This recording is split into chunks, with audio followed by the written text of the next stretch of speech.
দেরি না করে সাথে সাথে বাবা মার সাথে সেটাকে মিটমাট করে ফেলা, এমনভাবে মাপ চাওয়া, চোখের পানি ফেলা, এমনভাবে পায়ে পড়ে যাওয়া, এমনভাবে তাদের কাছে ক্ষমা চাওয়া যে মাপ না দিয়ে তারা পারবে না, বরং উল্টা আরো সন্তুষ্ট হয়ে যাবে যে আমার সন্তান তার ভুল বুঝতে পেরেছে। মা বাবার কাছে ছোট হলে মানুষ ছোট হয়? এখানে যত ছোট হবেন ওই আরশে আজিমের মালিকের কাছে তত বড় হবেন ইনশাআল্লাহ। কখনো ঢাকা থেকে ফোনে বেয়াদবি করে ফেলেছেন, শেষ, সব কাজকাম বন্ধ, চলে আসেন দেশে, গ্রামে, পাগলের মতো হয়ে ছুটে পড়েন পায়ে এবং চোখের পানি ফেলতে থাকেন। আপনি আস্তে আস্তে যদি মওত হয়ে যায় বাপের বা মার, তো শেষ, ক্ষমা চাওয়ার সুযোগ আপনার শেষ হয়ে গেল। হ্যাঁ, এরপরেও আপনি আল্লাহকে সন্তুষ্ট করে মা বাবার কাছ থেকে কিয়ামতে মাপ পেতে পারেন, সম্ভাবনা ক্ষীণ, বা কোনো কোনো ক্ষেত্রে সম্ভাবনা বেশি থাকতেও পারে, কিন্তু রিস্কে পড়ে গেলেন। আর তারা জীবদ্দশায় যদি মাপ চেয়ে নিতে পারেন তাহলে শেষ হয়ে গেল। মা বাবার কাছে মাপ চাইবো তো ইনশাআল্লাহ। যেই সন্তান মা বাবার কাছে মাপ চাইতে তার লজ্জা হয়, এ কখনো সুসন্তান নয়, কুসন্তান। এ কখনো জান্নাতের পথযাত্রী হতে পারে না, এ কখনো ফরমাবরদার আল্লাহর বান্দা হতে পারে না। তার মুখে দাড়ি থাকতে পারে, তার মাথায় টুপি থাকতে পারে, তার গায়ে জুব্বা থাকতে পারে, তার এলেম কালাম থাকতে পারে, সে বড় আলেম হতে পারে, বড় খতিব হতে পারে, কখনো সে ভালো মুত্তাকি, পরহেজগার, আল্লাহর প্রিয় বান্দা হতে পারে না। মা বাবার কাছে মাপ চাওয়ার ব্যাপারে যত আন্তরিক হবেন দেখবেন মজাটা তত বেশি পাবেন। সবার কাছে মাপ চায় শান্তি পাওয়া যায় না ভাই। একজন সন্ত্রাসী, একজন চাঁদাবাজ, মাস্তান, গুন্ডা, তার কাছে যদি আপনি মাপ চাওয়া লাগে, সারা জীবন নিজের কাছে কষ্ট হবে যে তার কাছে আমি ছোট হয়েছি, তুচ্ছ হয়েছি। একটু মা বাবার কাছে মাপ চেয়ে দেখেন, চোখের পানি ফেলে দেখেন। বইয়ের সামনে বেয়াদবি করছেন, বইয়ের সামনে পাও ধরে মাপ চাইবেন। সন্তানের সামনে জোরে কথা বলছেন, সন্তানের সামনে চোখের পানি ফেলে মাপ চাইবেন, জড়িয়ে ধরবেন এবং এমন ভাবে ধরবেন যে তারা সন্তুষ্ট হয়ে তারা বরং আপনাকে বুকে টেনে নিবে। এরকম যদি মাপ চাইতে পারেন, বিশ্বাস করুন আপনি দেখবেন যে সেই মাপ চাওয়ার পরে আপনার ভেতরে যে তৃপ্তি, মানবিক যে আনন্দ, আপনার ভেতরে যে ভালো লাগা কাজ করবে যে আমি একটা বিরাট বড় মামলা ফিনিশ করে ফেলেছি, একটা মামলা নিষ্পত্তি করে ফেলেছি, কিয়ামতের ময়দানে পাকড়াও হাত থেকে নিজেকে নিষ্কৃত করে ফেলেছি, মা বাপকে সন্তুষ্ট করতে পেরেছি, সাথে সাথে দেখবেন যে অসম্ভব এক ভালো লাগা কাজ করবে। সব জায়গায় ছোট হইলে মানুষ ছোট হয় না, কোনো কোনো জায়গায় ছোট হইলে মানুষ বড় হয়। মাপ চাবো তো ইনশাআল্লাহ বাবা মার কাছে। প্রত্যেকটা ছোট বড় মামলার জন্য মাপ চেয়ে নিব, প্রত্যেকটা। কয়দিন পর পরে রিনিউ করবেন, রিনিউ, ক্ষমা চাওয়াটাকে কি করবেন, রিনিউ করবেন, মাপ চেয়ে নিবেন। কখনো নিজেকে ছোট মনে করবেন না। আপনার সন্তান, আপনার স্ত্রীকে বোঝাবেন যে তারাই আমার জান্নাত, দুনিয়া একদিকে তারা একদিকে। হ্যাঁ, সেটা করতে গিয়ে আবার স্ত্রীর প্রতি জুলুম করবেন না, তার অধিকার তাকে দিয়ে দিন। ইসলামটা হলো মা লাহা ওয়া মা আলাইহা বুঝা। আমার নফস, আমার নিজের উপরে, আমার সত্তার উপরে আল্লাহ তাআলা কি করতে বলেছেন, কি করতে নিষেধ করেছেন, কার কি পাওনা, কার কি অধিকার, সেটা বুঝায় দেওয়ার নাম হলো কি ইসলাম। আর সেই হারাম কাজগুলো যেগুলোর কারণে দুনিয়াতে নগদ শাস্তি হবে, তোর মধ্যে থেকে সর্বপ্রথম যে হারাম কাজের কথা বলতে চাই সেটা হলো মা বাবার অবাধ্যতা, নাফরমানি, উকুকুল ওয়ালিদাইন হাদিসের ভাষায়, কোরআনের ভাষায়। আর এই সম্পর্কে মুস্তাদরাকে হাকিমের একটি হাদিসে নবী করিম সাল্লাল্লাহু আলাইহি সাল্লাম বর্ণনা করেছেন, যে হাদিসটি বর্ণনাকারী সাহাবী আনাস ইবনে মালিক, তিনি বলেন নবী করিম সাল্লাল্লাহু আলাইহি সাল্লাম বলেছেন, ওয়া বাবানি মুআজ্জালানি উকুবাতুহুমা ফিদ দুনিয়া আল বাগয়ু ওয়াল উকুক। মানুষ যত পাপ করে, অপরাধ করে, যত অন্যায় এবং অনাচার করে, এর মধ্যে একটা পাপ এমন আছে যেই পাপের কারণে আল্লাহ তাআলা দুনিয়াতে নগদ শাস্তি দেন, আর সেটা হলো উকুকুল ওয়ালিদাইন বা মা বাবার নাফরমানি। মা বাবার কি করা ভাই? নাফরমানি করা। নাফরমানি মানে কি? মা বাবার অবাধ্য হওয়া।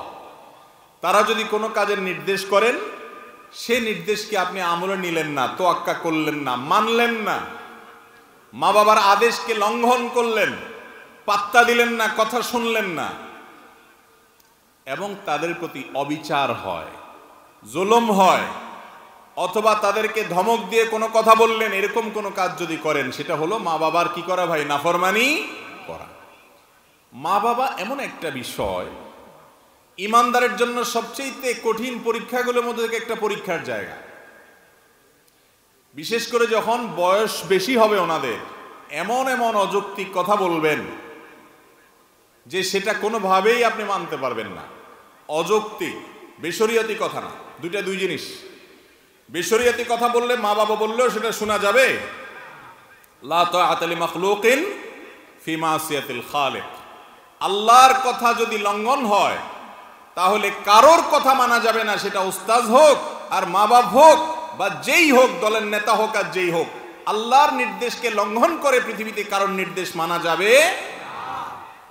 কিন্তু মা বাবা অনেক সময় এমন কিছু কথা বলেন যে কথাগুলো আল্লাহর আদেশ নিষেধের ব্যাপার না, কিন্তু দুনিয়াবী দৃষ্টিকোণ থেকে অযৌক্তিক। যেমন কথার কথা বললেন যে বাবা তুমি এখন এই কাজটা করো, আপনি দেখছেন যে এই কাজটা এখন করার দরকার নাই, একেবারে অপ্রয়োজনীয়, কিন্তু উনি বাচ্চার মতো সেটাই চাচ্ছে বারবার। তখন আমরা বেশিরভাগ ক্ষেত্রে কি করি? একেবারে আপাদমস্তক নামাজি মানুষটাও, লম্বা দাড়িওয়ালা মানুষটাও, মুহাদ্দিস মুফাসসির মাওলানা সাহেব, ইমাম সাহেব, খতিব সাহেব, বেশিরভাগ ক্ষেত্রেই এই টাইমগুলোতে নিজেকে আমরা ঠিক রাখতে পারি না। মা বাবাকে আমি পরীক্ষার বস্তু এজন্য বলেছি, আল্লাহ রাব্বুল আলামিন তাদেরকে দিয়ে নির্দেশ করেছেন যে তারা যা বলবে তা মানতে হবে। আল্লাহর আদেশের খেলাফ যতক্ষণ না হবে ততক্ষণ পর্যন্ত তোমাকে মানতে হবে। তাদের আদেশ মানা তোমার জন্য ওয়াজিব, আবশ্যক, না মানলে গুনাহ হবে। তারা যদি তোমাকে অযৌক্তিক কিছু বলে তাহলে তুমি যদি তোমার সক্ষমতায় না থাকে না মানলা, কিন্তু তাদের সাথে ধমক দিয়ে বেয়াদবি করে কথা বলা যাবে। আল্লাহর ভাষা খেয়াল করেন, ইম্মা ইয়াবলুগান্না ইনদাকাল কিবারা আহাদুহুমা আও কিলাহুমা। তোমার মা বাবার উভয়ে দুইজনই হয় বয়স বেশি হয়ে গেছে অথবা যে কোনো একজনের বয়স বেশি হয়ে গেছে। দেখেন, ফালা তাকুল লাহুমা উফফিন ওয়ালা তানহারহুমা। মা বাপকে ধমক দিয়ে কথা বলো না, উফ এটা বলো না, তাদের সামনে বিরক্তি প্রকাশ করো না। যখন তাদের বার্ধক্য আসবে, আল্লাহ এই কথা কেন বললেন? বার্ধক্য আসার পর তাদের সাথে এই বেয়াদবি করো না, তার মানে জোয়ান বয়সে বাপের সাথে বেয়াদবি করলেও অসুবিধা নাই। কি বলেন? মাফহুম মুখালাফ থেকে কি এটা বোঝা যায়? আল্লাহ বলছেন তোমার মা বাবা দুইজনেই অথবা দুইজনের কোনো একজন যখন বুড়ো হয়ে যাবে, বয়স বেশি হয়ে যাবে, তখন তাদের সাথে উপ বলিও না, ধমক দিয়ে বলিও না। তার মানে তো এটাই দাঁড়ায় যে জোয়ান বয়সে থাকলে তাহলে করা যাবে, কারণ আল্লাহ তো বলছে বার্ধক্য হলে করিও না। কি বলেন? জোয়ান বয়সে মা বাবার সাথে বেয়াদবি করা যাবে? আসলে এটা হলো কয়েদে ইহতেরাজি বলতে পারেন, কয়েদে ইত্তেফাকি বলতে পারেন। অর্থাৎ আল্লাহ রাব্বুল আলামিন মূলত বুঝাতে চাইছেন যে মা বাবার সাথে বেয়াদবি তো মানুষ বুড়াকালেই করে। মা বাপ যখন বয়স বেশি হয় তখনই তো কথাবার্তা ছেলের সাথে মেয়েদের সাথে অ্যাডজাস্ট হয় না। নতুন জেনারেশনের মানুষ, নিউ জেনারেশন, তারা অনেক আপডেটেড, অনেক কিছু বুঝে, 2 ইঞ্চি 2 লাইন বেশি বুঝে। বাপ বেচারা আগের যুগের মানুষ, চিন্তা সব পুরাতন, এই জন্য সব বলে যা ছেলের মাথায় ধরে না। বলে কি মুরব্বী, আব্বা বলে কি, আম্মা বলে কি, মাথায় ধরে না। তো এই টাইমটাতে সাধারণত মা বাবার সাথে বেয়াদবিটা বেশি হয়। জোয়ান বয়সে বেয়াদবি করলে থাপ্পড় খাবে, কারণ বাপের তখন শক্তি আছে, মার শক্তি আছে, কানটা মলে বাইর করে দিবে। ঠিক না বে ঠিক? এই জন্য ওইটার কথা বলার দরকার হয় নাই। ওই টাইমে তো বেয়াদবি করার সাহসী পোলাপান পাবে না, কারণ কানটা মলে বাসার থেকে বাইর করে দিবে বেশি পণ্ডিতি করলে। বেয়াদবিটা সাধারণত কখন হয় ভাই? বৃদ্ধকালে। এবং সেটা কিরকম হয়? একই কথা বারবার বলবে, 2 বার 4 বার 6 বার। আরে বাবা বলছেন তো, কয়বার বলবেন এক কথা? হয় কি হয় না বলেন? আহা, আমাদের বিরক্ত লাগে, তাই না? আর আমরাই যখন ছোট ছিলাম, এই মা বাপ আমাদের এক কথা যখন 5 বার 10 বারও বলছি, ওইটাকে তারা মজার ছলে নিছেন, এনজয় করছেন। ঠিক না বে ঠিক? কিন্তু আমি বৃদ্ধ হওয়ার পর, তিনি বৃদ্ধ হওয়ার পর আমার কাছে তার কথা বিরক্ত লাগতেছে। এই জন্য বললাম এটা পরীক্ষার বড় একটা জায়গা, অনেক বড় একটা জায়গা। অনেক ভালো ভালো মানুষ আমি জানি, যারা ব্যক্তিগতভাবে অনেক আমলদার, তাহাজ্জুদ গুজার, অনেক ইবাদত গুজার, পরহেজগার, কিন্তু এই জায়গায় সে ফেল করে ফেলে, পাশ করতে পারে না। আমার মা বাপ হলেন আমার রব আহকামুল হাকিমিনের পরে। যদি রাসূল সাল্লাল্লাহু আলাইহি সাল্লাম বেঁচে থাকতেন, তিনি থাকতেন আমার সবচেয়ে শ্রদ্ধার জায়গা। এখন ওয়াফাতের পরেও তাকে শ্রদ্ধা করতে হবে বান্দাদের মধ্যে সবচেয়ে বেশি। আর তারপরে আমার শ্রদ্ধা, ভালোবাসা, ভক্তি, মহাব্বত, আমার আনুগত্য, আমার সকল কিছুর সবচেয়ে বড় ভাগ পাওয়ার হক হলো আমার মা বাবা। সারা দুনিয়া একদিকে, মা বাবা আরেকদিকে। নবী করিম সাল্লাল্লাহু আলাইহি সাল্লাম অল্প কথা বলে দিয়েছেন, রিদার রাব্বি ফি রিদাল ওয়ালিদাইন ওয়া সাখাতুর রাব্বি ফি সাখাতিল ওয়ালিদাইন। তোমার উপরে তোমার মালিক সন্তুষ্ট আছে কিনা এটা বোঝার জন্য তুমি একটু তোমার মার মুখের দিকে তাকাও, বাপের মুখের দিকে তাকাও। তারা তোমাকে দেখে অন্তরের ভেতর থেকে হেসে দেয় কিনা, আনন্দের হাসি, তৃপ্তির হাসি, পরিতৃপ্তির হাসি তাদের আসে কিনা মুখে। যদি আসে তাহলে এটা সাইনবোর্ড, ইন্ডিকেট যে তোমার মালিক তোমার উপরে খুশি। আর যদি মা বাবার মুখের দিকে তাকায় দেখো না, তারা বিরক্ত অথবা হাসছে কিন্তু সে হাসি নির্মল নয়, তাহলে তুমি সাবধান হও, তোমার মালিক তোমার উপর অসন্তুষ্ট আছে। তারাই তোমার জান্নাতে যাওয়ার দরজা। সন্তুষ্ট করতে পারবা যাবা, সন্তুষ্ট করতে পারবা যাবা না, পারবা না তো যাবা না। এত কঠিন একটা ব্যাপার, কঠিন একটা ব্যাপার। মোহতারাম হাজরিন, একটা গল্প আপনারা অনেকেই পড়েছেন, শুনেছেন, যে একবার এক মা তার বাবা তার সন্তানকে বৃদ্ধ বয়সে শয্যাশায়ী হঠাৎ করে ডেকে বলছেন যে বাবা, আমার একটু মনে চাচ্ছে আমাদের বাড়ির পাশে ওই পাহাড়ের চূড়ায় একটু উঠতে। বলে আপনি এখন ওখানে উঠে কি করবেন আব্বা? বলে আমার মনে চাচ্ছে একটু নিয়ে যাও আমাকে। তো নিয়ে গেছে। নেওয়ার পর পাহাড়ের চূড়ায় উঠানোর পর সন্তান বললেন যে বাবা ঠিক আছে, আপনার একটা মনের চাওয়া, বৃদ্ধ বয়সে হয়তো পাহাড়ের চূড়ায় উঠে একটু দেখতে মনে চাইছে আশপাশটা, ভালো, আমি করলাম। খুশি তো আপনি? ক বাবা খুশি। এক কাজ করো, কিছু আপেল নিয়ে আসো। আপেল। বলে কি করে? বলে নিয়ে আসো, আমি একটু দেখবো, খাবো, আতাবো, ভালো লাগতেছে। নিয়ে আসছি। আনার পরে মুরব্বী উপর থেকে একটা আপেল এদিকে মারে, বলে বাবা নিয়ে আসো, পড়ে গেছে। তো ছেলে যায় নিয়ে আসে। আবার যখন একই কাজ করছে আরেক দিকে, ছেলে কি ব্যাপার, একটু আগে উনি একটা ফেললেন, আবার আরেকটা ফেললেন, কয়বার পাহাড়ে উঠানামা করা যায়? এবার 2-3 বার যখন এরকম হয়ে গেছে, এবার ছেলের মেজাজ গরম হয়ে গেছে, আর কতক্ষণ ঠিক থাকে। এবার বলে আব্বা আপনি কি আমার সাথে তামাশা শুরু করছেন? আমি বুঝলাম না, আপনি এক একবার এক এক দিকে আপেল মারেন আর আমার বলেন নিয়ে আসতে, এটার মানেটা কি? আমি কি এত বেকার এবং এত এই অহেতুক কাজের মানেটা কি আপনি বলেন দেখি। সাধারণত আমরা যেরকম করি আর কি, মা বাবার সাথে এরকম করি উঠছি। তখন তার সে বাবা বা মা তিনি বললেন যে বাবা রে, আমার আসলে কোনো পাগলামি করার ইচ্ছা জাগে নেই, আমি তোকে একটু চেক করলাম যে ছোটবেলায় এই পাহাড়ের উপরে ওঠার পর তুই বল নিয়ে আসতি এবং সারাক্ষণ ফেলতি, ইচ্ছাকৃত ফেলতি, আর তোর বল কুড়ায় আনতে আমার কোনো কষ্ট হইতো না, অনেক হাসির চোটে হাসি মুখে নিয়ে আসতাম, তোর সাথে মজা করতাম বরং বল নিয়ে এসে। 2 বার 10 বার না, কতবার যে তুই ফেলছস, কখনো আমার বিরক্ত লাগে নাই, কিন্তু এখন 2-3 বার আমি ফেললাম একটু দেখার জন্য কি হাল, দেখলাম না, তোর অনেক বেশি বিরক্ত লাগছে বাবা। তো সন্তান হিসেবে বাবাকে যখন তুমি কষ্ট দাও, তখন বাবা হিসাবে, মা হিসাবে সেটাকে এনজয় করে, পেশাব করে দেন এই ঠান্ডা শীতের মধ্যে, বাপ নামাজ পড়তে যাবে কোলে নিচে আদর করে দিলেন, শ্বশুরাই ছাড়া, বেচারা হাসি মুখে দিছে, দেহা দিছে গরম করে, খুশির চোটে, আনন্দের চোটে আপনার সেটাকে এনজয়ের ভাবে নিয়েছে, কোনো রাগ চেতাচেতি নেই। আর যদি বৃদ্ধ হওয়ার পরে বাপ মা এই কাজটা করে, তখন কি অবস্থা হয়? আমরা একটু মেলানোর সুযোগ পাচ্ছি কি পাচ্ছি না? মোহতারাম হাজরিন, আল্লাহ রাব্বুল আলামিনের তরফ থেকে এটা এমন বড় একটা পরীক্ষার বিষয়, তারা অযৌক্তিক বিষয় বলবে, মানতে পারবেন না, চুপ থাকবেন, বেয়াদবি করতে পারবেন না, বলবে তোর সব কামাই রোজগার ছোট ভাইরে দিয়ে দে। এই সমস্যাটা একটু বেশি আমাদের সমাজে, তাই না? ওই বোনের দিকে বেশি টানে তো টানেই টানে, আর বাকিটা কিছু দেখে না। বয়স হয়ে গেছে, সেন্স নাই, মাথায় কাজ করে না। আপনি তখন একজন সন্তান হিসাবে, জান্নাতের পথযাত্রী হিসাবে সেটাকে এনজয় করবেন, যে বয়স হয়ে গেছে তো, ছোটবেলা যেরকম মানুষ খেয়ে হারিয়ে ফেলে উনিও সেরকম করছে, কিন্তু আল্লাহর পক্ষ থেকে পরীক্ষা, ওফ বলা যাবে না, ওফ স্যাড এসব বলা যাবে না, এমন কোনো কথা বলা যাবে না যে তাদের সামনে কষ্ট হতে পারে, মেনে নিতে হবে। বলে তাহলে কি অযৌক্তিক কাজ করতে হবে? না, অযৌক্তিক কাজ করতে শরীয়ত আপনাকে বাধ্য করে না। তিনি বললেন যে সব কামাই করে তোমার এই ভাইকে দিয়ে দাও, শরীয়ত আপনাকে বলে না সব কামাই করে দিয়ে দিতে।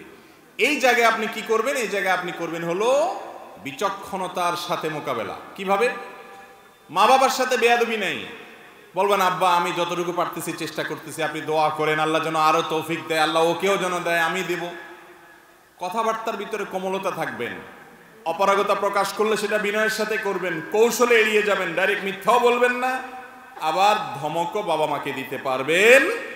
জটিল একটা জায়গা, না পারবেন কইতে, না পারতে হবে, কারণ আপনাকে জান্নাতে যেতে হবে। কথা কি বুঝতে পারছি ভাই? আব্দুল্লাহ ইবনে আব্বাস রাদিয়াল্লাহু তাআলা আনহুর একটা হাদিস আছে, উনি বলেছেন কেউ যদি বাপের সামনে মায়ের সামনে নিজের চাদর বা জামায় ধুলা লাগলে সেটা যদি এরকম ঝাড়া মারে বাপের সামনে মায়ের সামনে, এও মা বাবার নাফরমান, কিয়ামতের ময়দানে বিচার হবে। তাহলে এবার বুঝেন, যারা ধমক দিয়ে, ঝাড়ি দিয়ে, বেয়াদবি করে উচ্চ স্বরে বাবা মার সামনে কথা বলেন, তাদের পরিণতি কি হতে পারে। আজ যুবকদের মধ্যে বিশেষ করে এই ম্যানার্স হারিয়ে গেছে, ইসলামের এই সৌন্দর্য আজ আমাদের থেকে বিদায় হয়ে যাচ্ছে।